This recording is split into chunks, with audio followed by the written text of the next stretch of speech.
Salatu salam ala ashraf al-mursalin. Donc, on assiste cette matinée ici à un débat scientifique pour la promotion et la valorisation d'un travail de préparation de thèse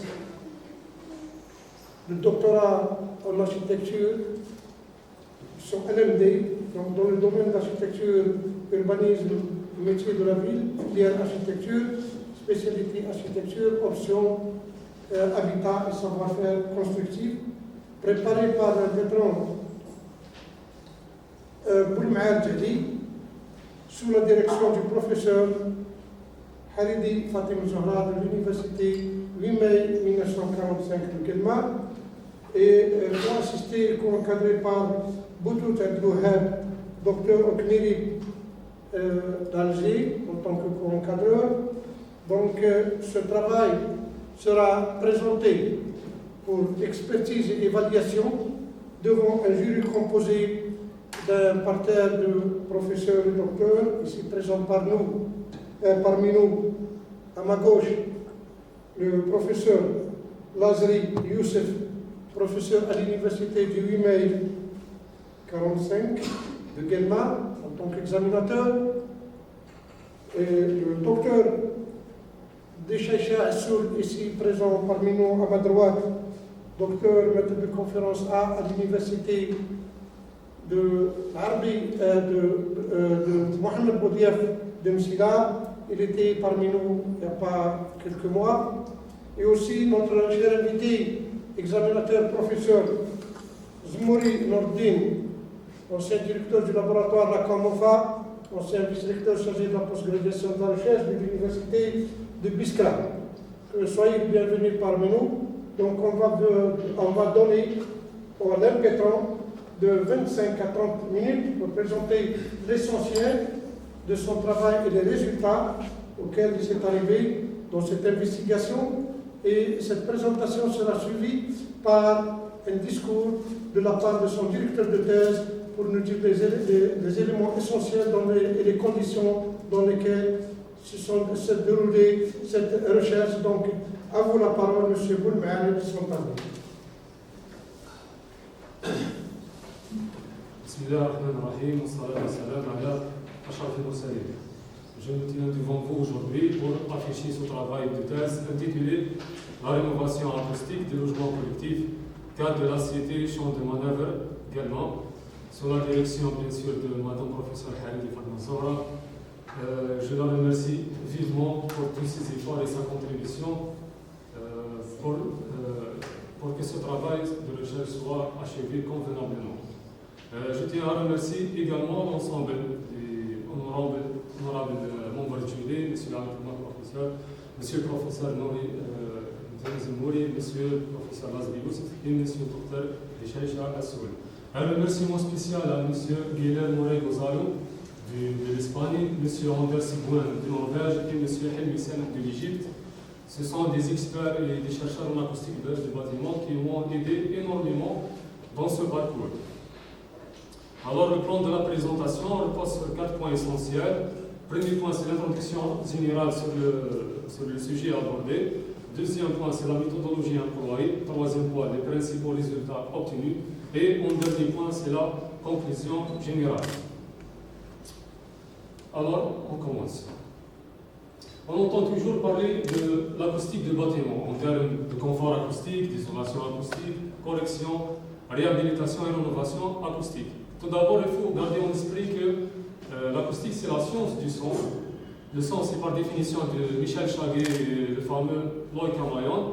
C'est la vibration des molécules d'air jusqu'à sa vibration et sa propagation jusqu'au système auditif.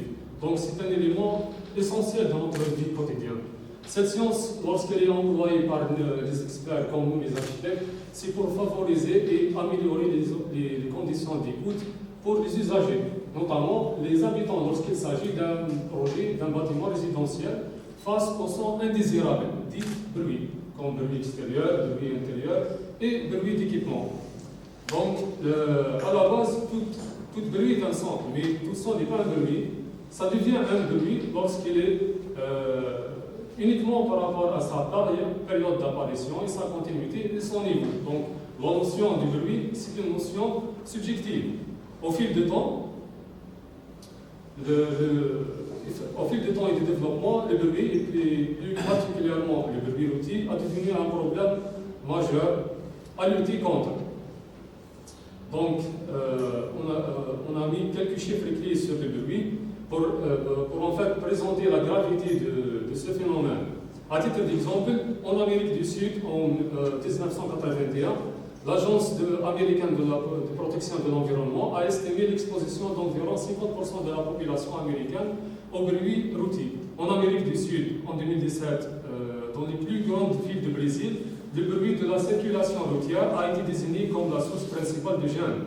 En Europe et Asie, en 2021, l'Organisation mondiale de la santé a déclaré que près de 2,5 milliards de personnes dans le monde souffrira de déficience auditive d'ici à 2050.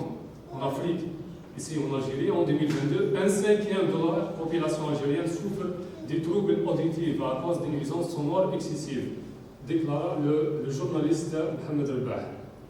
Donc, l'exposition à un niveau élevé de bruit engendre et provoque des effets néfastes sur la santé humaine. Comme à M. Blum en 2011, qui a mis en évidence que l'exposition le matin à un niveau de bruit aérien supérieur à 60 dB provoque une hausse de taux de cortisol. Le cortisol, c'est l'hormone du stress. En 2021, Solek et Magera ont déclaré que la qualité de vie a un impact significatif sur la santé mentale. Elle peut être affectée par des variables telles que le bruit. Le bruit aussi peut provoquer de l'acouphène, du stress et de nervosité, des perturbations de la qualité de sommeil, problèmes cardiovasculaires et même des problèmes respiratoires et digestifs. C'est dans ce sens que s'avère l'importance de cette idée, parce qu'ayant un environnement sonore sain, c'est-à-dire avoir une qualité de vie agréable, une santé humaine géniale et un aspect socio-économique maîtrisé. Pour notre recherche, l'écart de la recherche, ou ce qu'on appelle Research Gap, touche deux points essentiels. Premièrement, l'écart de la population, parce que cette étude elle est appliquée sur les cités résidentielles à caractère collectif bâties en 1984 également. Deuxième point, c'est la méthode d'approche. C'est en appliquant concrètement l'aspect technique suivant les protocoles et la réglementation acoustique algérienne en vigueur et utiliser une application sur smartphone qui s'appelle Noise Capture. Pour la problématique de la recherche, elle repose sur deux questions fondamentales. La première, en s'inspirant des actions récentes au niveau international pour atténuer le bruit et optimiser les performances acoustiques de logement, l'État algérien aujourd'hui, à travers la réglementation nationale, comment arrive-t-il à maîtriser efficacement le problème des nuisances sonores et comment offre-t-il le confort acoustique adéquat à l'habitant? Deuxième question fondamentale, sur la lumière des réglementations, des normes, des directives de documents techniques internationaux et nationaux relatifs à l'atténuation du bruit aérien, comment procéder à l'optimisation des performances acoustiques d'un logement collectif lors d'une opération de rénovation acoustique vis-à-vis du bruit routier. Deuxième partie, c'est comment l'environnement sonore se présente-t-il au sein de la cité résidentielle de Champ-Manœuvre à Delma. Comme hypothèse, pour la première question, supposons que les seuils sonores sont à des niveaux de bruit élevés dans l'habitat, il est possible d'avoir un confort acoustique adéquat à travers l'application des codes de construction, les réglementations, les normes, les directives, de façon permanente, suivant deux angles qui sont l'angle pénal et l'angle préventif. Je cite brièvement les actions sous un angle pénal, c'est par l'application rigoureuse de la réglementation algérienne, contrôler les émissions sonores, contrôler les transmissions et par la limitation du parc roulant.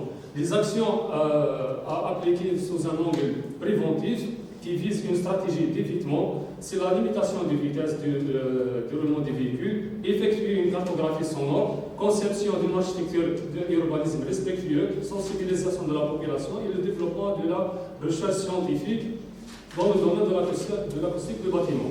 Pour la deuxième hypothèse, nous prédisons que l'optimisation des performances acoustiques d'un logement face au bruit routier via une opération de rénovation est réalisable suivant un processus technique visant l'augmentation du niveau d'isolation acoustique des éléments de façade, notamment la fenêtre.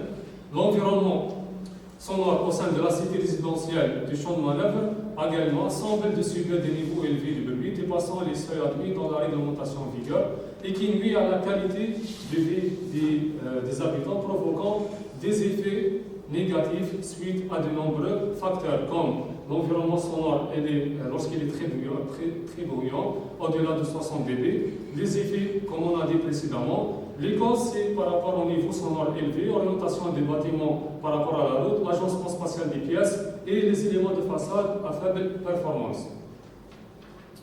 Comme objectif pour cette recherche, lutter contre la pollution sonore en Algérie et à la ville également à travers la prévention des émissions sonores. Deuxième objectif, promouvoir l'application de la réglementation acoustique nationale. Troisième objectif, prendre en considération les zones bruyantes à partir de l'emploi des cartes stratégiques du bruit. Optimiser le confort acoustique de logements existants à l'aide des opérations de rénovation par des solutions réalisables et efficaces. Dernier objectif, appliquer une isolation acoustique vis-à-vis du bruit extérieur, particulièrement pour les éléments à des performances faibles. La structure de la thèse repose et bien se divise en trois parties consécutives. La première partie référentielle, intitulée Référentiel théorique sur l'habitat et l'acoustique, elle contient 3 chapitres. Le premier chapitre, c'est l'habitat en Algérie. Deuxième, c'est notion d'acoustique de bâtiments en rénovation. Troisième chapitre, politique mondiale sur le confort acoustique. La deuxième partie, qui s'intitule Analyse prospective des nuisances sonores in situ, elle est aussi dotée de 3 chapitres. Premier chapitre, présentation générale du cas d'étude. Deuxième chapitre, investigation qualitative des nuisances sonores. Et troisième chapitre, c'est l'investigation quantitative des nuisances sonores. Pour la troisième partie, intitulée Résultats et discussion des testabilités sonores, le premier chapitre, traitement des résultats des investigations. Deuxième chapitre, scénario de rénovation acoustique d'un logement collectif. Troisième chapitre, scénario de rénovation acoustique numérisé. Pour le deuxième point, qui touche la méthodologie employée, je commence par la présentation du cas d'étude, où on a choisi la cité résidentielle Champ de Manœuvre, parce qu'elle est la plus grande cité résidentielle également, avec une population d'environ 20 000 habitants sur une surface de 1,6 hectares. Elle est positionnée remarquablement par rapport au centre de ville. Elle est incluse dans une trame viaire en boucle. L'existence d'une multitude de sources sonores potentielles.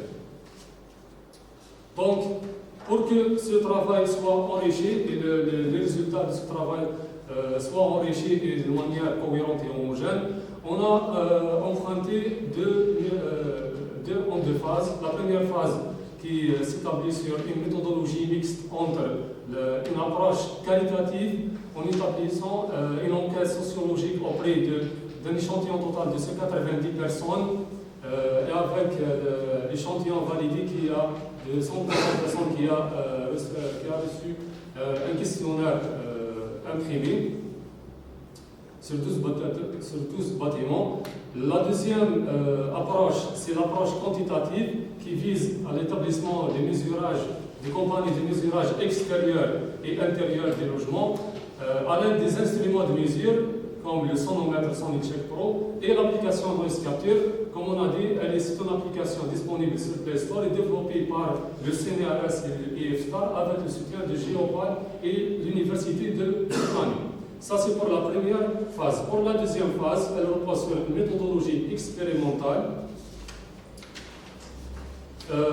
C'est par la sélection de 3 logements jugés comme les plus susceptibles d'être exposés au bruit extérieur. Donc,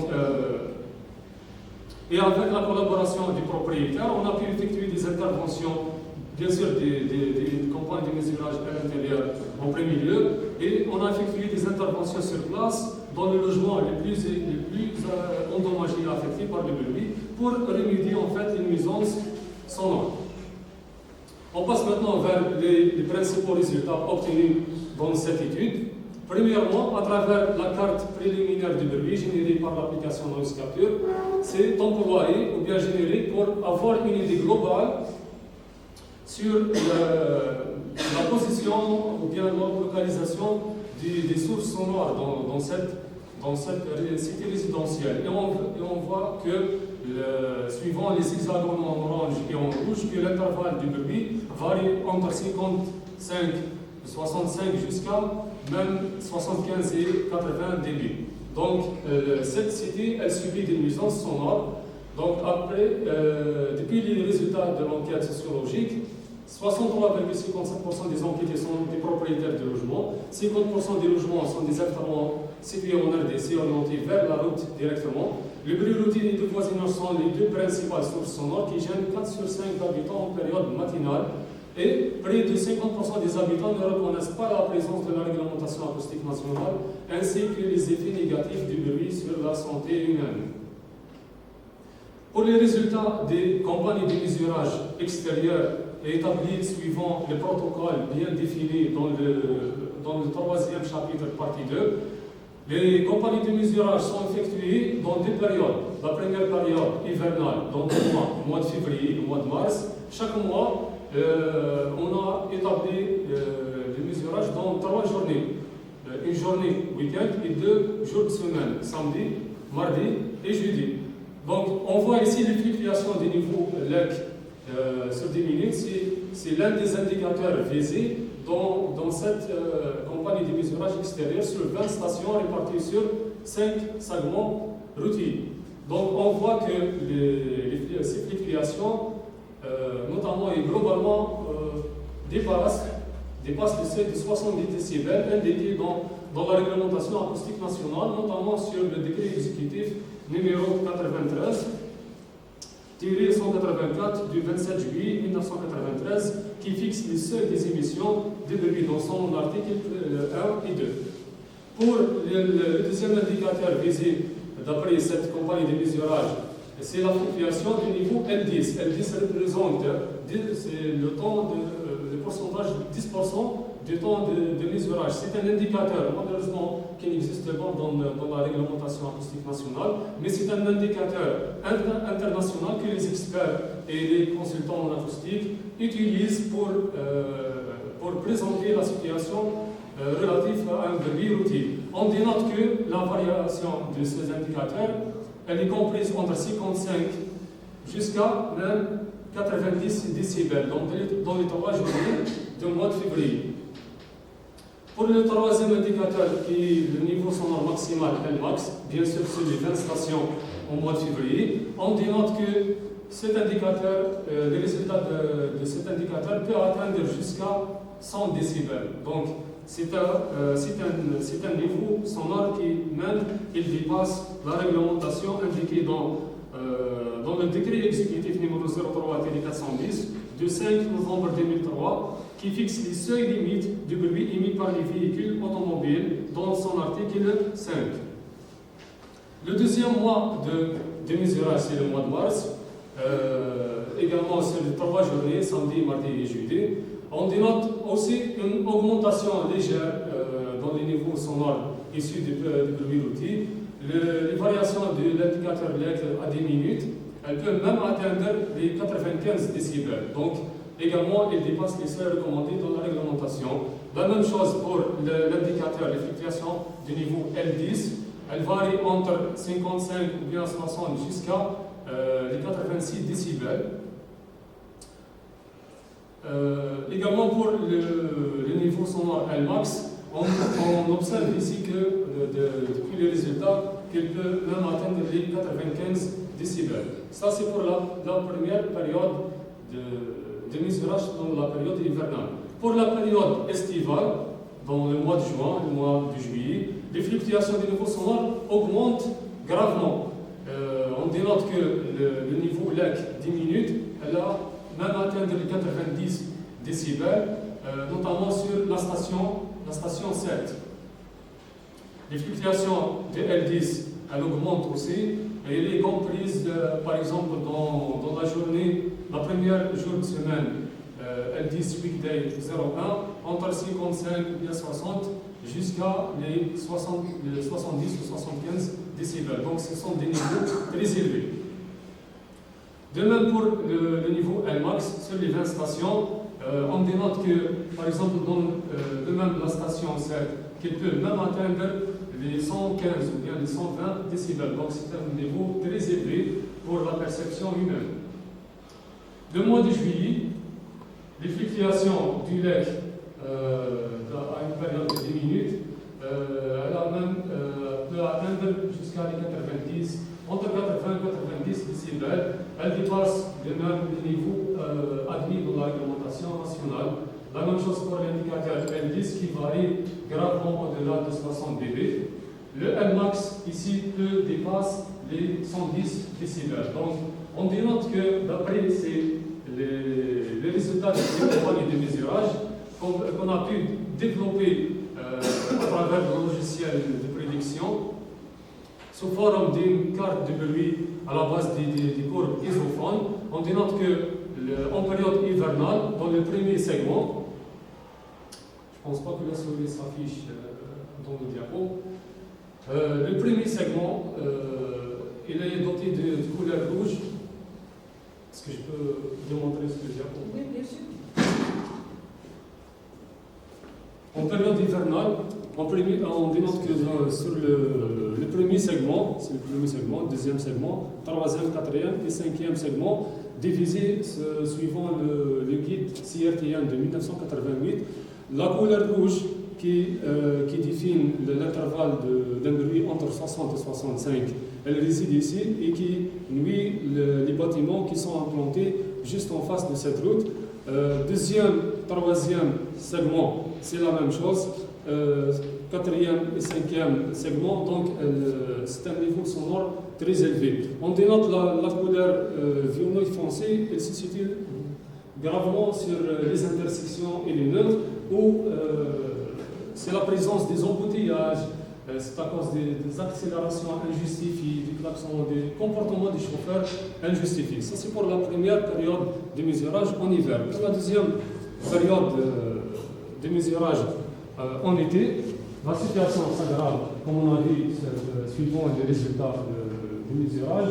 Le premier segment, deuxième, troisième segment, souffre d'une augmentation des niveaux sonores. On dénote que les courbes isophones sont présentées plutôt à une couleur plus foncée qui détermine un intervalle de bruit compris entre 65 et 75 décibels. Comme explication que les bâtiments sont susceptibles d'être gênés par ce type de bruit, qui est notamment le bruit routier, on a utilisé des schémas explicatifs à base des contours de niveau sonore qui basent plutôt sur le principe de la théorie de la distance au niveau du bloc 14, bloc 24 et bloc 07. La théorie de distance, elle prédit que plus on s'éloigne de la source de bruit, on reçoit moins de bruit. Donc, à chaque fois qu'on double la distance lorsqu'on est en face à une source sonore linéaire, le bruit décroît jusqu'à un récepteur d'un intervalle de 3 décibels à chaque fois qu'on double la distance. Donc, ces contours du niveau sonore nous présentent la gravité de la situation de ces 3 blocs. Suivant les mesurages à l'intérieur des logements jugés ou bien susceptibles d'être les plus exposés au bruit, ce sont comme on a dit, c'est le logement numéro 1, situé en bloc 14, le logement 02, bloc 24, logement 03 en bloc 5. On dénote que ce qui est en noir, c'est le bruit à la source qui, pour le bloc 14, c'était à 81,5 décibels sur la station numéro 3 et 4. Et ce qui est en couleur rouge, c'est le mesurage à l'intérieur de la pièce, jugé d'être les plus exposés au bruit selon le propriétaire. Lorsque la fenêtre est ouverte, il est à 62,5 décibels. Lorsqu'on ferme les bâtons de la fenêtre, c'est-à-dire on ferme les vitrages, on reçoit 50,8 décibels. Et lorsqu'on ferme totalement la fenêtre avec le persienne existant, on a eu 46,4 décibels dans le bloc 14. Pour le bloc 24, à la source, c'est-à-dire les fluctuations en noir, c'est 80,3 décibels. À l'intérieur, lorsque la fenêtre était ouverte et totalement ouverte, c'est 63,7. Lorsqu'on ferme 50% de la fenêtre, on a eu 51,3 décibels et lorsqu'on ferme totalement la fenêtre, on a eu 48,9 décibels. Pour le troisième logement en bloc 7, à la source, on a reçu 79,6 décibels. À l'intérieur de la pièce, lorsque la fenêtre est totalement ouverte, 54,6. C'est dû par rapport à la distance entre la source sonore et la réception, l'élément récepteur bien sûr. Lorsqu'on ferme 50% de la fenêtre, on a eu 50,3 décibels, et lorsqu'on ferme totalement la fenêtre, donc on a eu 45,8 décibels. Mais il faut garder en esprit que la réglementation acoustique algérienne de 2011, 2013 et jusqu'à 2017, ils ont fixé un niveau de 38 décibels dans les pièces habitables et 45 décibels dans les pièces de service. Donc, d'après ces résultats, et d'après les résultats du questionnaire, on a achevé, on a abouti à juger que le logement numéro 1, bloc 14, qui est le plus endommagé par le bruit routier. Donc, avec la collaboration bien sûr du propriétaire, qu'on a proposé à lui d'appliquer des solutions sur place pour remédier l'exposition sonore. Avec ces attentes de la collaboration du propriétaire, on a proposé d'appliquer une solution rénovatrice, réalisable et accessible en matière de coût pour atténuer le niveau sonore perçu dans cette pièce. Tout en gardant en esprit, et ainsi avec la déclaration de M. Peter Law, je suis tombé sur son commentaire sur une publication concernant l'acoustique du bâtiment sur LinkedIn. Il a dit que I was told many years ago during an EEF training course on noise, if you think it's loud, do something about it, because when you measure it, it's going to confirm it is loud. Il a dit que, on me l'a dit précédemment dans une formation sur le bruit, que si vous pensez que c'est bruyant et élevé, faites quelque chose pour y remédier. Parce que le fait que vous mesurez le bruit, cela confirmera tout simplement qu'il est élevé et bruyant. Donc, on a pensé à, sous la base, bien sûr, les notions de base de l'acoustique de bâtiment, notamment qui visent à améliorer les conditions d'écoute à l'intérieur de logement, en optimisant les performances de l'élément jugé le plus faible, qui est la fenêtre. On a proposé au propriétaire de changer carrément le type de vitrage ancien de 2 mm en augmentant son épaisseur jusqu'à 6 mm. Ainsi, deuxième solution technique, c'est par l'application d'un ruban adhésif à base d'une mousse sur le contour du cadre, du châssis de la fenêtre. Troisième solution technique à appliquer, c'est le scellement des trous ou bien des fissures sur le contour de la persienne en aluminium déjà installée par le propriétaire. Donc, en basant sur la méthodologie ici expérimentale, c'est-à-dire de comparer entre les résultats avant rénovation et après rénovation, on dénote que les spectres du niveau de pression LP dans le logement 01 du bloc 14 avant rénovation, que les fluctuations en bleu, lorsque la fenêtre est fermée à 50%, elle varie d'un niveau de lac de 50 décibels. Et lorsqu'on ferme totalement la fenêtre, on finit par avoir une baisse légère sur le niveau sonore jusqu'à 45-46 décibels.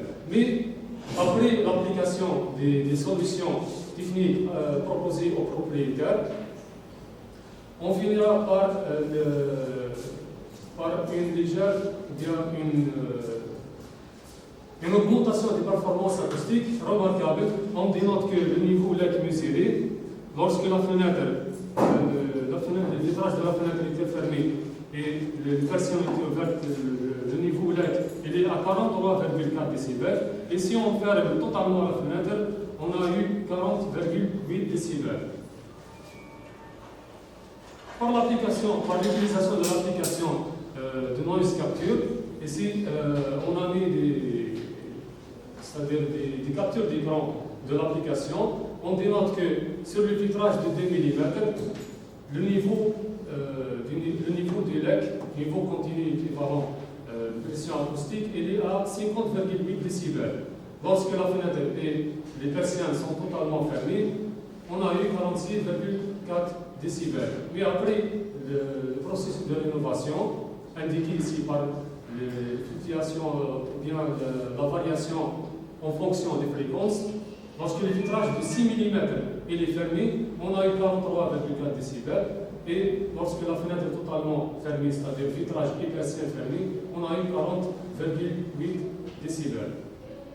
En traduisant ces résultats en fonction de la norme ISO 717,1 qui focalise sur l'application de l'indice d'affaiblissement acoustique apparent pandémique R''W, on a eu que l'indice d'affaiblissement apparent pondéré du filtrage de 2 mm il est à 27 décibels.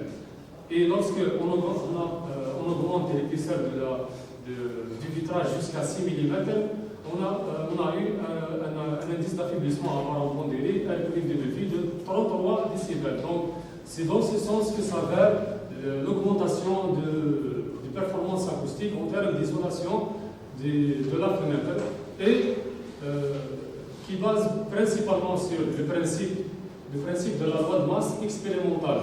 Parce que la loi de masse expérimentale, la théorie, par exemple, on a utilisé cet exemple lorsque on applique un panneau d'un épaisseur de 50 mm, il est moins performant qu'un panneau d'un épaisseur plus épais, par exemple de 200 mm. Et on dénote ici que la loi de masse expérimentale elle est relative en grande partie avec la fréquence critique. En dernier point, c'est la conclusion générale suivant ces 3 points tirés derrière cette étude. La lutte contre le bruit sous un angle préventif représente une stratégie efficace, notamment sur l'aspect architectural. La ville de Guelmant ainsi que la cité résidentielle de Champ de Manœuvre subissent de la pollution sonore causée par la circulation routière avec un niveau LEC de 74 décibels. Donc, on dénote un dépassement, un non-respect de la réglementation acoustique nationale. Troisième conclusion, c'est que les bâtiments collectifs ont des performances acoustiques qui nécessitent d'être optimisés et remédiés pour avoir un confort auditif sain et favoriser aux habitants.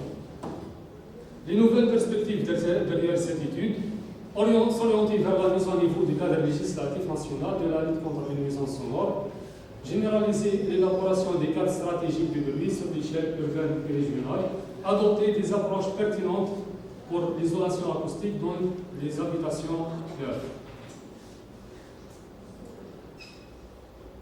Les activités scientifiques, c'est-à-dire établies par le chercheur et son encadrant, on a abouti à établir ou bien à compléter la publication scientifique de 2 articles catégorie B et un article catégorie C.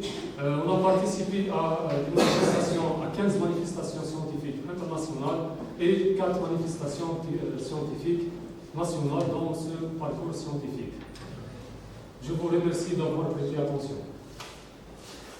Donc, je tiens à remercier l'arbitrage sur cette présentation explicite qui vient d'ajouter d'autres informations et compléter le document qui a été présenté pour examination.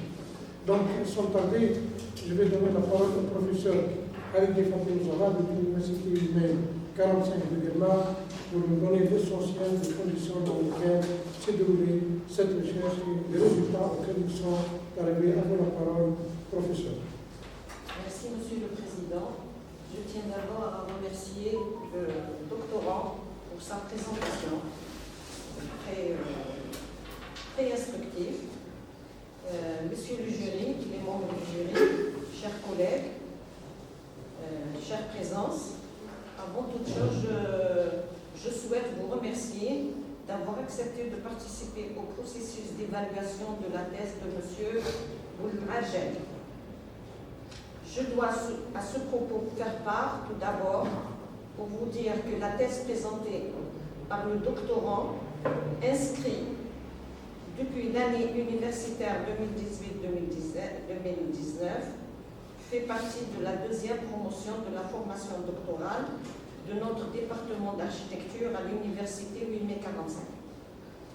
Monsieur Boulmaj a rédigé sa thèse au prix d'un très fort engagement personnel, malgré l'insuffisance de la production scientifique dans le domaine de l'acoustique en Algérie, et particulièrement sur l'étude des effets sonores sur la santé des habitants des logements collectifs.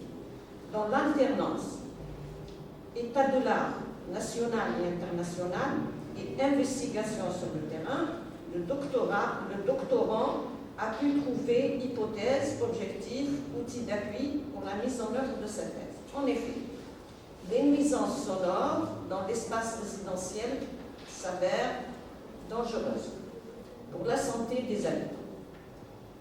C'est déjà dit, mais il faut le souligner encore. Ainsi, pour offrir un travail ambitieux qui interroge sur le comment réduire ces effets néfastes sur le bien-être physique et moral des habitants, M. Boulmaj a montré, d'après les résultats obtenus lors de son travail, ou à travers des simulations numériques et un travail de terrain, les risques du bruit pour le cas des bâtiments de la cité résidentielle Chaumaneuf-Agadir. Ces nuisances sont en augmentation du point de vue sanitaire, causant hypertension artérielle, fatigue, stress et sommeil perturbé quand le niveau sonore dépasse, et c'est toujours le cas, 65 décibels. Pour dernière remarque, cette thèse, au travers d'une démonstration du principe de l'opération de la rénovation acoustique, il démontre, je reviens, qu'on peut facilement chercher ou trouver des petites solutions à faible bruit pour atténuer, à faible prix pour atténuer les niveaux du bruit. M. Boulmaj-Jani a atteint ses objectifs fixés parce qu'il a fait appel à toutes les compétences acquises lors du cursus de sa formation, en plus de compétences qui dépassent de loin les acquis de sa formation. Je cite à titre d'exemple le travail de la numérisation, ses humbles outils d'appui tels qu'un sonomètre digital, 3550 Sonichek Pro et l'application noise capture sur smartphone. Je vous remercie de votre écoute, de votre silence qui est très favorable au doctorant. Monsieur le Président, messieurs les membres du jury, je vous remercie pour tout ça. Donc, merci Madame pour cette... Et j'ajoute que je remercie Monsieur le professeur Zemouri de sa présence et du temps qu'il nous a donné. Je remercie Monsieur Atman, pas pour l'évaluation de la thèse, mais pour la formation doctorale. Merci. Voilà. Donc, sans tarder, et pour continuer le débat en matière de promotion et d'examination, d'évaluation de cette thèse, je donne la parole à notre cher invité, professeur Zemouri. Professeur Zemouri, est-ce qu'il peut nous... Hamza.